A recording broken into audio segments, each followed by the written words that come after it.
de ta présence. Oh,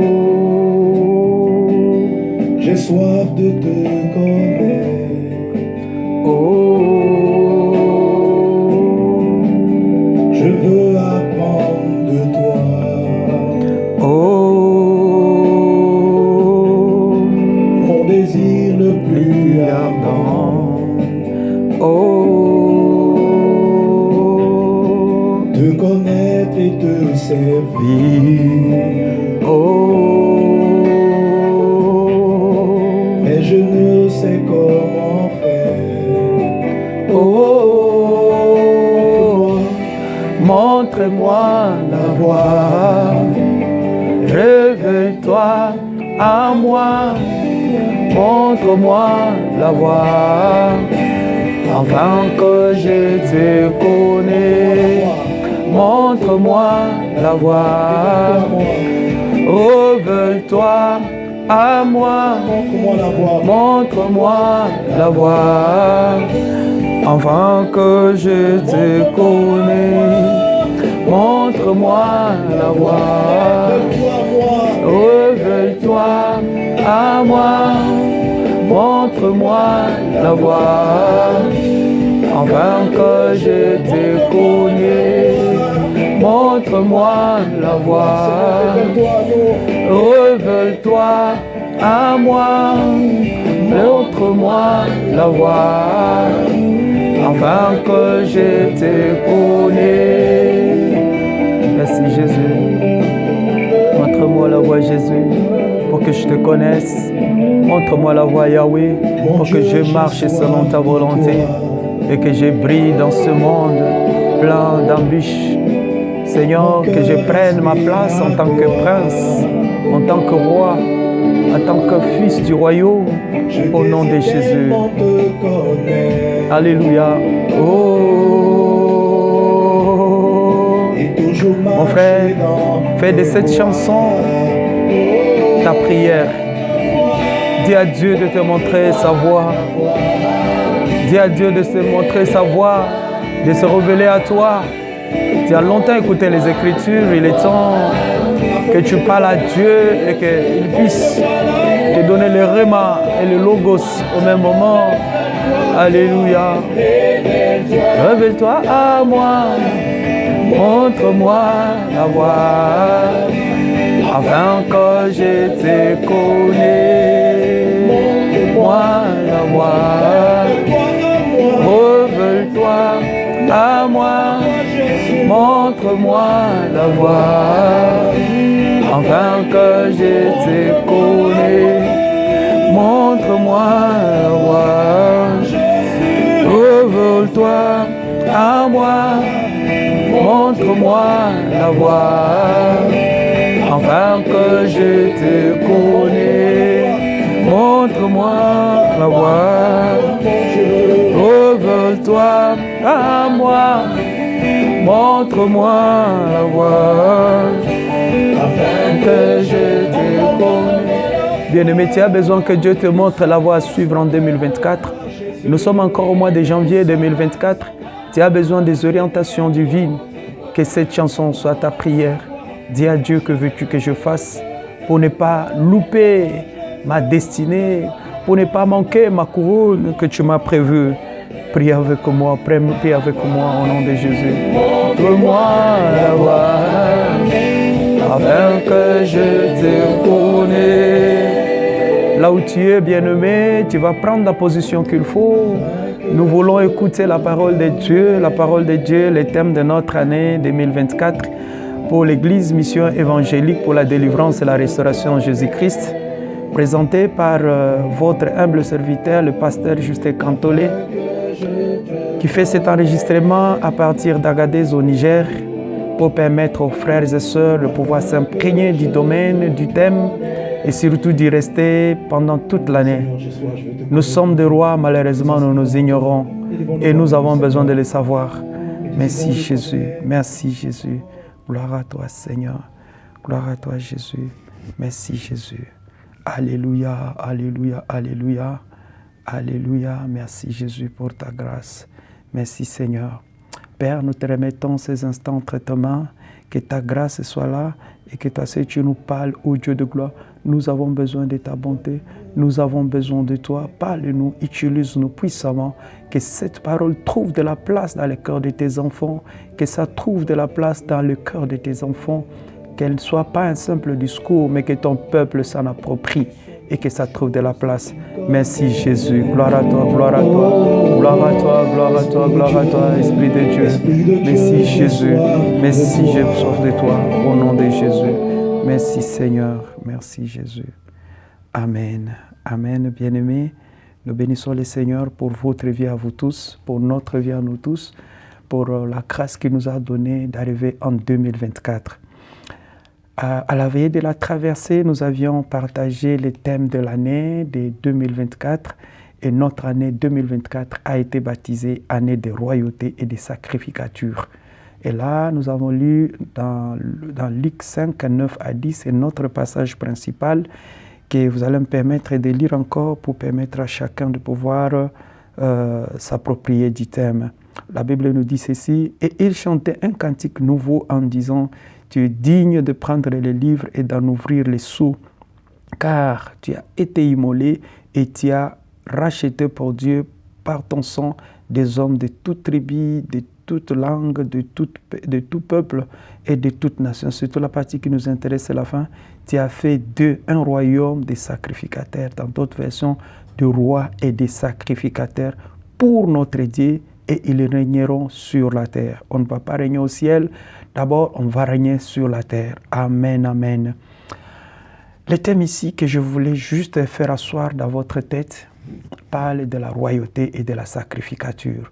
Lorsqu'on parle de Jésus-Christ comme roi des rois, on ne parle pas du roi, de président des républiques, de président du monde, de royaumes unis et autres, mais on parle de toi et on parle de moi. Merci Jésus, parce que je suis un roi. Tel que je suis là en promenade, vous me voyez un homme simple, mais je ne suis pas seulement un homme simple, je suis un roi. Malheureusement, on s'ignore souvent, on ne sait pas vraiment que nous sommes des rois. Et dans l'esprit du thème, nous avons voulu parler de rois et de sacrificateurs. Donc Dieu nous a donné double vocation. Et cette double vocation, nous devons la manifester non seulement en 2024, mais nous devons la manifester tout au long de notre vie sur la terre. C'est pour ça que j'ai compris en méditant cette parole, lorsque Jésus-Christ disait que ton règne vienne, que ta volonté soit faite sur la terre comme elle est faite au ciel. Sur la terre, Dieu veut que nous soyons des rois, comme au ciel, Christ est le roi. Il fait que nous soyons aussi des rois. Il a dit également que on ne dira plus le royaume d'ici, le royaume de Dieu est ici ou bien il est là-bas. Non, il est au milieu de nous. Il est avec nous. Bien-aimé, toi, tu es un roi. Malheureusement, tu t'ignores et ça fait tellement mal. Et lorsqu'on parle de sacrificateur, sacrificateur veut dire un homme qui présente les problèmes des hommes à Dieu et ce n'est pas les ordres de Dieu aux hommes. Nous sommes des adorateurs, nous sommes des serviteurs. Sacrificateur, ça ne veut pas dire seulement pasteur ou bien quiconque travaille au sacerdoce, mais toute personne qui a reçu Jésus-Christ comme son Seigneur et son Sauveur, il est sacrificateur dans le Nouveau Testament. Et quand nous parlons des rois, je reviens encore là-dessus, permettez, c'est pour dire que tu dois régner dans ton domaine. Tu es un humanitaire comme moi, tu dois régner. On ne doit pas dominer sur toi. Tu es un entrepreneur, tu dois régner là-bas, là où tu es. Tu dois régner dans tous les domaines de la vie. Alléluia. Dieu est grand, il est fidèle. Mais une question m'est revenue à l'esprit. Pourquoi est-ce que toi et moi, nous ne parvenons pas à régner? Et pourtant, la parole de Dieu est claire. Est-ce que Dieu a menti? Est-ce qu'il a dit les mensonges? La réponse est non. Le problème, c'est qu'il y a des raisons qui l'expliquent. Et je vais t'en donner 4. La première raison qui fait c'est que tu ne puisses pas régner malgré la présence de Dieu en toi. La première raison, c'est parce que nous sommes encore des bébés spirituels. Lorsqu'on est bébé spirituel, c'est difficile de régner. Un héritier du royaume ne peut pas devenir roi aussi longtemps qu'il est petit. Il aura toujours des tuteurs. Écoute ce que la parole de Dieu nous dit dans Galates chapitre 4, verset 1. Or, aussi longtemps que l'héritier est enfant, j'ai dit qu'il ne diffère en rien d'un esclave, quoiqu'il soit le maître de tout. Tu es maître de tout, mais le fait que tu ne veux pas abandonner, tuer l'enfant qui se trouve en toi, c'est pour cela qu'il y a des gens qui dominent sur toi, qui prennent des décisions sur toi. Des gens prennent des décisions sur ton travail, sur ta destinée, sur ce que tu dois faire. Un bébé ne fait que les besoins dans ses couches. Il fait pipi comme il veut, il pleurniche. Il pleurniche à tout moment. Ouais, il suffit d'un petit rien, il pleure. Quand tu continues à te plaindre comme un enfant bien-aimé, comment veux-tu être un roi? Un roi ne pleure pas, il prend des décisions, des décrets. Quand tu continues à faire tes besoins sur toi-même, quand je parle de tes besoins, c'est-à-dire les péchés, tu continues à le faire. C'est-à-dire, tu es encore bébé. Il faut passer en 2024 de l'étape de bébé pour être mature et être roi. Si tu ne le fais pas, le problème, ce n'est pas Dieu. J'ai compris un homme de Dieu qui disait que beaucoup de gens meurent avec des destinées non réalisées. Et il disait que les cimetières, c'est l'endroit le plus riche. Parce que là, on enterre des gens avec des choses qu'ils devraient faire. On t'enterre avec des bâtiments alors que toute ta vie, tu as été un locataire. On t'enterre bientôt alors que chez toi, il y avait l'embouteillage même dans les parkings. Mais te voilà, locataire. La cause n'est pas Dieu ni les sorciers de ta famille, c'est toi. Pourquoi tu ne veux pas changer? Pourquoi tu ne veux pas tuer l'enfant qui se trouve en toi? Écoute la parole de Dieu, ajoute en disant, Luc 12, 32, Dieu n'est pas jaloux de nous donner le royaume. La Bible nous dit ceci, ne crée point petit troupeau, car votre Père a trouvé bon de vous donner le royaume, de vous faire de roi. Mais les petits enfants, malheureusement, nous empêchent de les devenir. Frère, en 2024, si tu ne règnes pas, ne blâme pas les sorciers c'est toi. Il faut changer. Si tu ne règnes pas, il y a de l'argent qui circule en l'air. Là où nous sommes, là-bas, nous sommes dans le monde des technologies. Ça passe comme ça. L'argent passe, des transactions bancaires passent. Ça devrait chuter chez toi.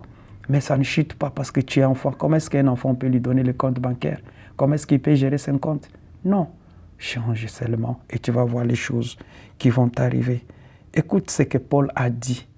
J'aime beaucoup Paul parce qu'il nous a donné beaucoup d'enseignements. Dans 1 Corinthiens chapitre 13, verset 11, il dit « Lorsque j'étais enfant, je parlais comme un enfant, j'ai pensé comme un enfant, j'ai raisonné comme un enfant. Lorsque je suis devenu homme, j'ai fait disparaître ce qui était de l'enfant. » Frère, en 2024, sœur, ce qui est de l'enfant, ça doit disparaître. Maintenant, là que je te parle, jusqu'il y a quelques minutes, ou même maintenant que je te parle, tu pensais comme un enfant, tu réfléchissais comme un enfant, tu pensais à la copine, tu te disais quelle stratégie, quel habit je vais mettre pour la séduire. Frère, on ne s'habille pas pour séduire des copines, on s'habille pour la gloire de Dieu. Tout ce que Dieu nous donne, ça doit être pour l'avancement du royaume. Tu es humble, non pas parce que tu l'es, mais parce que tu es humilié par la situation. Il faut prendre la décision. Il y a des choses, je sais, tu vois toutes les belles filles, brille là du quartier, tu te dis, le jour que j'aurai l'argent, elles vont me sentir. Frère, les gens qui réfléchissent comme Paul, qui disent qu'ils ont fait disparaître les choses d'enfant en eux, pour eux, ils se disent, lorsque je vais avoir l'enfant, je vais faire ceci dans le royaume de Dieu. Tous ces gens qui souffrent là, je serai une solution pour eux. Et Dieu dit, voilà, toi, il faut que tu prennes la royauté. Merci Jésus, parce que le royaume nous est donné. Merci Seigneur. Alors la parole de Dieu nous dit ceci, repentez-vous car le royaume des cieux est proche. Pour que tu puisses y entrer, c'est la repentance. Reconnaître que tu es bébé, te repentir et changer, mettre dans ta tête que je ne suis plus un petit enfant. Tu n'es plus un petit enfant. Ça, c'était dans Matthieu 3, verset 2, qui disait de se repentir. Dans Marc 1, 15, la Bible dit, le temps est accompli et le royaume de Dieu est proche. Repentez-vous et croyez à la bonne nouvelle. Cette bonne nouvelle, c'est quoi? C'est encore la bonne nouvelle du royaume. La Bible nous dit, allez partout dans le monde, annoncer la bonne nouvelle du royaume. La royauté est là, les couronnes sont là, suspendues parce qu'il y a des gens qui ne veulent pas le prendre. La bonne nouvelle du royaume, c'est que Dieu veut te faire porter ta couronne maintenant. C'est sur la terre n'est pas au ciel, la terre se trouve ici. Tu dois porter ta couronne et commencer à régner. Frère, il y a des gens qui vivent bien, il y a des gens qui ont déjà expérimenté. Je suivais un homme de Dieu qui disait que Isaac, c'est le fils d'Abraham. Lui, là, il s'appare le père d'Israël, le premier fils. Nous avons Ismaël avec tous les Arabes. Regardez l'Arabie Saoudite, regardez les pays arabes. Ils sont partis loin alors qu'ils ne prient pas le même Dieu que toi. Parce que tout simplement, ils se sont appropriés de la bénédiction de Dieu. Mais nous, les autres non-arabes, nous, non-juifs, on ne prend pas notre part. Moi, je suis le troisième fils d'Abraham. En 2024, j'ai décidé de prendre ma part d'héritage. Alléluia. Alors, la deuxième raison pour aller vite, l'ignorance de notre position devant Dieu. Parfois, on ignore ce que nous sommes. Ça fait que nous puissions mourir comme ça. Tu meurs avec des promesses parce que tu as ignoré. On t'a dit tu es roi. On n'a pas parlé président de tel pays, non. On a parlé de toi et moi. C'est moi le roi. Fais comme moi, je suis le roi. Alors écoute, la Bible nous dit ceci dans Psaume 92, 6 à 7. J'avais dit, vous êtes des dieux, vous êtes tous des fils des Très-Hauts. Cependant, vous mourrez comme des hommes. Vous tomberez comme un prince quelconque. Nous sommes des dieux, il faut bien lire les passages. On parle de Dieu au pluriel et au minuscule. Il y a Dieu le Père, il est là. Et nous, nous sommes des petits dieux sur la terre. Donc il a son royaume à lui en haut et nous, nous sommes sur la terre. Cependant, nous sommes en train de mourir comme des hommes quelconques, dit la Bible. Vous mourrez comme des hommes, comme des princes quelconques, dit n'importe quoi. Frère, non. Il faut accepter d'être ce que Dieu a prévu de toi. Un Dieu commande, un Dieu crée par sa bouche. Les thèmes que nous avons commencé pour le mois de janvier, c'est régner malgré l'adversité. Et nous sommes en train de l'exploiter. Nous avons commencé par ce que Jésus avait dit. Je vous envoie comme des brebis au milieu des loups. Soyez simples comme les colombes, les prudents comme les serpents. Parlant du serpent, prudence, cette prudence, on parlait de la sagesse. On a parlé des 10 principes, 10 sagesses du serpent. Et la première sagesse, c'était la bouche. Le serpent a été négligé, il a été maudit par Dieu, mais il n'a pas pleuré. Il n'a plus de jambes, il n'a pas de pattes, il n'a pas de bras. Mais il a dit, qu'est-ce qui me reste? Je vais l'exploiter, je vais l'utiliser. Et voilà sa bouche, on les craint. Mais toi, on ne te craint pas. Quand tu ouvres ta bouche, c'est d'insanité. On n'a même pas peur de toi. Frère, si le serpent qui a été maudit peut prendre sa part jusqu'à ce que le Fils de Dieu, qui a dit, je mettrai une inimitié entre toi, entre le serpent et la descendance de la femme, il a vanté le mérite du serpent. Frère, les couronnes sont là en pagaille. Si on en a donné au serpent, si, entre guillemets, si je peux le dire comme ça, pour toi, il y en a. Mais pourquoi tu ne règnes pas? Frère, ça, tu me fâches même. Je te l'ai dit, tu me fais fâcher. Il faut prendre la décision. Tu es un Dieu, mais un Dieu qui plaire, un Dieu chômeur, un Dieu pauvre, un Dieu qui ne sait même pas créer. Quand il parle même au nom de Jésus, aucun démon ne tremble.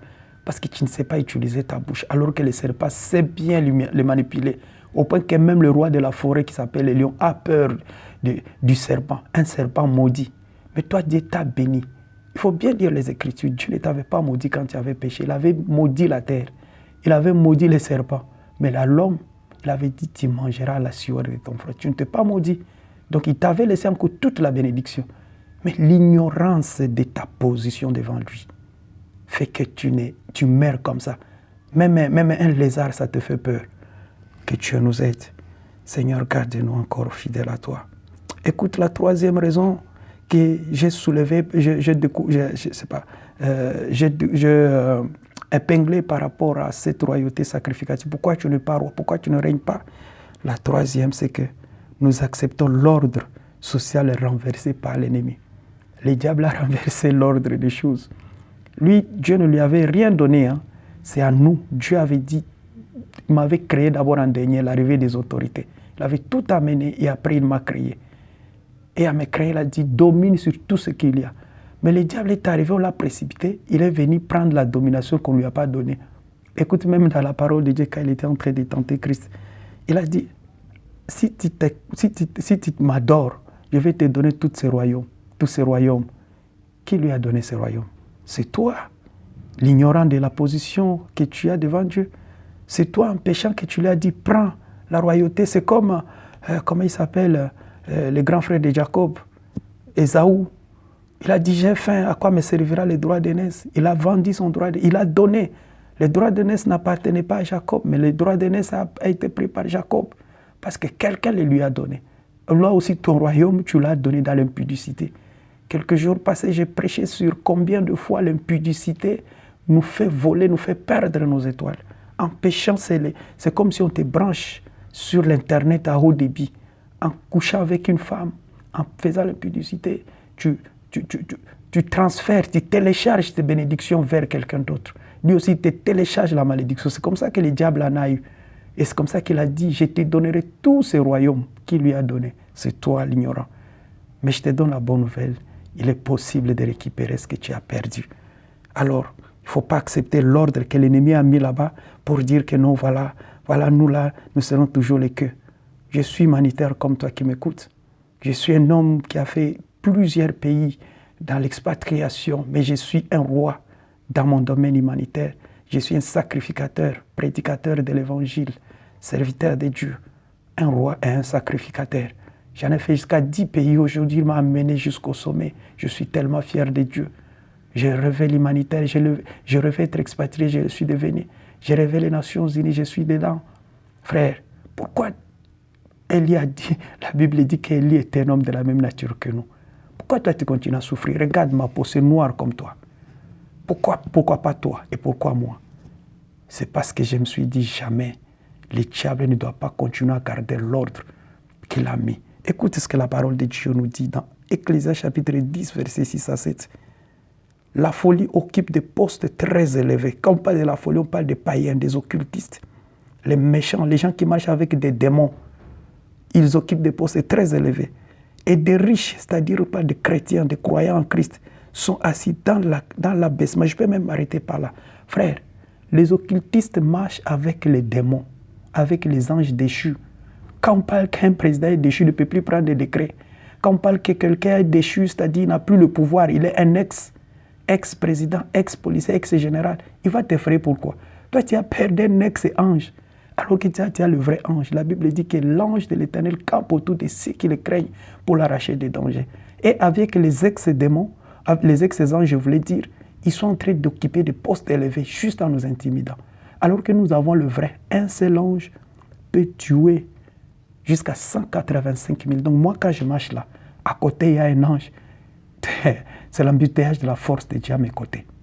Mais tu as peur d'un occultiste, ton chef. Et c'est lui qui te commande, frère. On amène ton nom chez le féticheur, tu commences à trembler. Non. Le temps me manque parce que je dois synthétiser. Je voulais te dire, la folie ne doit pas occuper mon poste. Et je déclare dans ma vie et dans ta vie, au nom puissant de Jésus-Christ, récupère ta place, renverse au nom puissant de Jésus-Christ. Quiconque occupe ton poste, il doit le quitter maintenant que je te parle, au nom puissant de Jésus-Christ de Nazareth. Au nom puissant de Jésus-Christ de Nazareth, il doit le quitter et toi tu dois l'occuper. Je proclame que moi je ne suis plus dans l'abaissement, je suis élevé. Et je mets sur ma tête la couronne et je verse l'huile sur moi pour bénir ma vie, non seulement moi mais mes enfants et toutes les générations après moi. Au nom de Jésus-Christ, je continue en disant, toujours dans Ecclésiaste 10, verset 7, je vis des esclaves sur des chevaux. Ah, sur des chevaux. Écoute la suite. Et des princes marchaient à pied, marchant sur terre comme des esclaves. Donc l'ordre a été renversé. On a dit non, c'est toi le chrétien, tu dois être en bas et les païens doivent être en haut sur le cheval. Les belles voitures, c'est pour eux. Les grosses caisses, c'est pour eux. Mais les chrétiens, c'est moto. Alléluia, Dieu m'a béni. Vélo. Sans effet au nom de Jésus, ça doit changer. Frère, c'est ta place qu'on a occupée. Et tu as vendu ton royaume à cause de l'impudicité que tu avais fait il y a des années. Reviens à Christ. Des choses que tu as fait, les choses que tu as héritées. Quelqu'un disait que naître dans une famille pauvre, ce n'est pas ta faute. Mais mourir pauvre, c'est ta faute. Nos choix déterminent ce que nous serons. Moi, j'ai choisi de ne pas marcher à pied, de marcher sur le cheval. J'ai choisi de ne plus être dans l'abaissement, de monter sur des postes élevés. Merci Jésus, je le souhaite pour toi. Merci Seigneur, merci Jésus. La quatrième raison pourquoi tu ne règnes pas, c'est l'ignorance de la double vocation, celle d'être roi et sacrificateur. Ça, c'est très important et je pense que ça sera un des thèmes de mois qui vont suivre. Double vocation. Frère, la plupart nous les expatriés, quand nous partons à l'étranger, la première des choses, on dit « Ah, madame est restée au pays. » C'est l'occasion de prendre les Touaregs que je trouve sur ma route. C'est l'occasion de prendre toutes les petites jolies filles là. Frère, non. Dieu t'a mis là-bas, c'est un moyen d'évangélisation. Et si tu ne veux pas le faire, il va te remplacer parce que tu n'as pas le monopole de Dieu. Nous sommes des rois et des sacrificateurs. Dieu nous a placés pour que nous puissions dominer, que nous puissions être dans des postes élevés, que autrefois nos sœurs étaient en train d'acquérir sexuellement. C'est-à-dire tu couches avec ton chef, il te donne les postes. Maintenant, c'est le temps que Dieu va placer ses enfants au sommet des organisations, des systèmes des Nations Unies, des ONG, au sommet de l'État, pour que les enfants de Dieu puissent acquérir des postes sans passer par le péché. Combien d'hommes on a couché avec eux? Un homme couché avec un autre homme, comme au temps de Sodome et Gomorrhe, pour avoir les postes. Combien ont été forcés de pouvoir entrer dans les loges? Le temps est arrivé où les enfants de Dieu doivent régner. Frère, dans la double vocation-ci, Dieu veut créer une nouvelle société des serviteurs, une nouvelle société de ces hommes qu'il va camoufler dans les ONG. Il me camoufle aux Nations Unies, il me camoufle à l'Assemblée nationale pour que tant là-bas je fasse un contrepoids contre tous ces gens-là, petit à petit pour les écarter et que le règne de Dieu qui devait venir, que la volonté qui doit être faite au ciel, que ce soit fait de la même chose sur la terre, au nom puissant de Jésus-Christ. Et Dieu va nous mettre, je le crois, c'est là qui vont chasser l'enfant dans leur vie, qui vont tuer les petits enfants, qui vont changer leur mentalité, qui vont prendre conscience de cela, qui vont avoir Dieu comme numéro 1 dans leur vie. Ils vont vivre ce que je suis en train de dire au nom de Jésus-Christ. Frère, dans cette double vocation, nous devons être deux rois, nous devons régner dans nos domaines d'entreprise. Si tu n'as pas été expatrié, ce n'est pas la fin du monde. Il y a encore beaucoup d'activités génératrices de revenus. Tourne seulement ta tête. Dans les enseignements de janvier, là où nous disons régner malgré l'adversité, nous parlons du serpent. Quand il fait la mue, il enlève d'abord la peau à partir de la tête, il change sa mentalité. Il se dit non, je ne suis plus esclave, je ne suis plus ceci. Il dit ma bouche là, on m'écrit à cause de la bouche, tu déclares et tu le deviens. Tu travailles aussi. Il ne faut pas faire l'évangile de l'autre fois. Tu travailles également, tu travailles, tu deviens parfait, comme Daniel a été un grand prophète, mais un haut gradé dans l'empire babylonien. Frère, ce temps-là est arrivé où nous devons être deux rois et des sacrificateurs. Écoute la parole de Dieu nous dit dans Genèse 14, verset 18, Melchisédek, roi de Salem, Jérusalem, roi de Salem, fit approcher du pain et du vin, et il était sacrificateur du Dieu très haut. Donc il était un roi et il était un sacrificateur. Mais toi, quand tu commences à monter, ça devient P1, P2, commence à te montrer la voie de l'occultisme dans les loges. Frère, pour avancer, il faut être dans tes loges. Non, non, non. Moi, je te dis, pour avancer, il faut être dans la famille du Christ. Il faut être roi. Il faut être avec Christ. Les gens là qui sont de l'autre côté, ils ont avec eux les démons, les anges déchus. Mais toi, tu as des anges non déchus. C'est-à-dire, quand tu es là, et ils ont les esprits anges, démons, mais toi, tu as les esprits anges de Dieu. On ne les prie pas, on ne les adore pas, mais ils sont à notre service. La Bible dit que ce sont des esprits, des êtres créés au service de ceux qui hériteraient le royaume de Dieu. Et ils sont là pour nous servir. On ne les commande pas, on ne les prie pas, on ne les invoque pas. On demande à Dieu et Dieu nous les donne, comme Christ a dit à Pierre. Ne pense pas que je pouvais demander à mon Père de me donner autant de légions d'anges et il viendrait. Quand il était à Gethsemane, même chose, les anges étaient venus pour les secourir. Ils sont là en train de tourner tout autour. Même quand je te parle là, il y a un ange à mes côtés. Physiquement, je ne le vois pas, mais il est là. Même quand il y a les démons qui viennent me comment nous faisons des délivrances, ces anges sautent avec moi. Quand nous disons au nom de Jésus, l'exécution de ces noms de Jésus donne l'autorité à ces anges de combattre en notre faveur. La Bible est tellement claire là-dessus. Je ne sais pas ce que je peux te dire d'autre, mais je voulais te dire, bien-aimé, en 2024, tu ne dois pas rester le même. Dieu est avec nous. Il doit nous soutenir et il va nous aider. Quand on parle de la double vocation, nous pouvons voir même Isaac, la Bible dit dans Genèse 26, 12 à 13, Isaac s'aima dans ses pays et il recueillit cette année les centuples, car l'Éternel le bénit. Cet homme devint riche et il alla en s'enrichissant de plus en plus jusqu'à ce qu'il devint fort riche. Frère, si tu comptes seulement sur ton salaire, tu es P2, P3, tu es directeur dans une ONG, tu mourras pauvre. Excusez-moi de te le dire en face, je sais que tu me vois, tu m'attends. Tu mourras pauvre, un grand pauvre en promenade. Mais si ton travail devient un capital pour commencer une affaire, Tu peux le faire avec les autres. C'est ça un leader. Il fait faire le travail par les autres. Tu mets les gens là-bas en confiance et consort. Tu verras que le chômage ne va pas te faire trembler. Quand d'ailleurs ça coupe un peu ton contrat, tu te dis l'occasion de retourner pour aller servir Dieu pendant 2 mois, 3 mois, m'est arrivé. Tu ne promènes pas le regard inquiet. Mais quand c'est seulement les salaires, même quand tu touches 10 000, 15 000, 20 000, frère, on dit $1000 et 1000 dépenses. À partir de 2024, dans notre église mission évangélique pour la délivrance et la restauration en Jésus-Christ, tout le monde, en tout cas c'est mon souhait pour ne pas vous donner des ordres, chacun doit entreprendre. Entreprend intelligemment. Nous allons exploiter ce thème suffisamment de royauté des sacrificateurs en 2024. Mais il faut que chaque année, tu fasses des choses. Alors, tu n'as pas été avec nous à la veillée. Je voudrais que tu fasses un geste de foi que nous avons fait. Nous avons acheté des couronnes comme ce qu'on donne aux enfants. Nous les avons portées et nous avons mis l'huile sur nous. Vous avez vu certainement les photos que j'ai partagées. Fais les mêmes pour toi-même et prie. Appelle-moi, je vais prier pour toi quand tu voulais le faire. Nous avons dit, nous prenons possession de l'année 2024. Nous avons pris possession et nous sommes dit, on va le prendre avec les chiffres 12 pour dire 12 mois. Ou bien les chiffres 365 pour dire 365 jours. Moi, j'ai pris pour 365 jours le montant que je ne vous dirai pas. Pour que chaque jour de l'année la puisse donner. Il y a les gens qui pensent quand on parle de sacrifice, nous sommes en train de vouloir les arnaquer. Je te donne juste 2 témoignages et je finis. En 2021, j'ai obtenu mon travail. Et quand je l'ai obtenu, je me disais, mon premier salaire, je le donne à Dieu. Je le fais. Et j'étais en train de lutter contre le chômage. J'ai donné cet argent. Au Congo, il y avait un pasteur qui construisait son église. Il avait des difficultés financières. Cet argent lui a propulsé pour qu'il fasse de grandes choses. À mon tour, cela m'a gardé. Mon contrat est fini le 31 août 2023. Et j'ai commencé à vouloir promener les regards inquiets. Mais mon hôtel a commencé à crier à ma faveur. Une semaine et demie, le